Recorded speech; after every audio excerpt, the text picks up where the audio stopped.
यार सुबह का वाटी को सवारी ना आयो आसा मरी जावा वत भाई यार मां के भी सुबह लाको का सवारी न लगी आ एक पेट्रोल मां को 120 रुपया लीटर मां अचनी कोन था बाबा हाने जदे 60 रुपए में लीटर होयो तबे ओही किराओ देन पिया भाई हाने जदे रोजी उनी टाइम फर्स्ट क्लास थे पियो हाने रोजी जे लाए त असा सिक्की मरी जावे मां समझा तो ताने ही रोजी या त छडियो हर इया गाल थी उस्ताद हाँ जॾहिं 60 रुपए में लीटर हुयो न पेट्रोल जो तो यकीन करें तो 800-1000 रुपया भी ॾियारी खणो पिया हाणे छिके 200 250 वधन वध ना पो यो कुछ सोच सही ने यार यो सामू हमरा अचे यो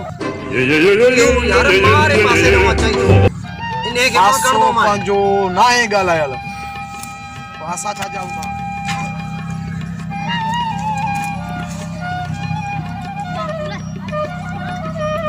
या सॉरी मुझी दी बा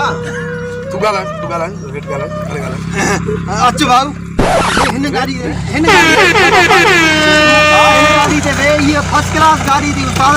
कसम ते ये तो कहीं बाबा ने झाको कोई नहीं दी तो एक झाको ये गाड़ी भली थी पुराने कसम को नौकरी कौन था रे गाल के छडन तू भी गाल के छडन खुद हेडे 50 रुपए वठनो मैं 100 किलोमीटर ताई बस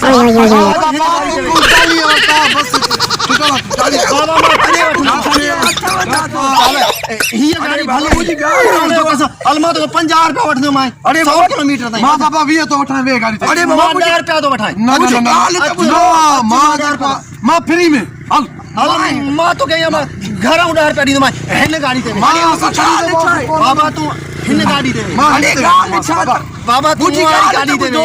मुहारी गाड़ी दे बाबा ए मुझी गाल तू मुहारी गाड़ी दे अच्छो दाल है तू तो चेस तो पर मां फ्री में ना ये अरे बाबा मैं घर 1000 रुपया दी मां अच्छो है दे ना बाबा अरे बाबा मुझी गाल तो अरे हिन गाड़ी दे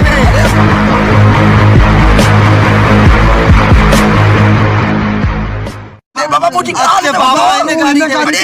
अरे गाल से हिन गाड़ी ते अरे बाबा गाल तो बुधो मुहारी गाड़ी में बस मुझी गाल तो मुहारी गाड़ी दे अरे मुझी बाबा हिन गाड़ी दे अरे बाबा अरे मुहारी गाड़ी ना यार बाबा सब बुका मैं यार अरे बाबा मुझी गाल बाबा मार चली चला तो अरे मुझी गाल तो बुधो दिमाग आओ ना गाड़ी था रे मार पास आओ अरे मुझे गाल तो ओह नो अरे मुझे गाल तो बताओ अरे बता मुझे गाल तो बताओ अरे बाबा गाड़ी खड़ी अरे मुझे गाल तो बताओ भागो अरे अरे ही बुदा गाल बुदा मुझे गाल तो बताओ गाल बुदा अरे बाबा मुझे खमीसा काटे के वचन रहू गाल बुदा अदामा काटे कोन थो ना ई सामो मुझो घर रा हां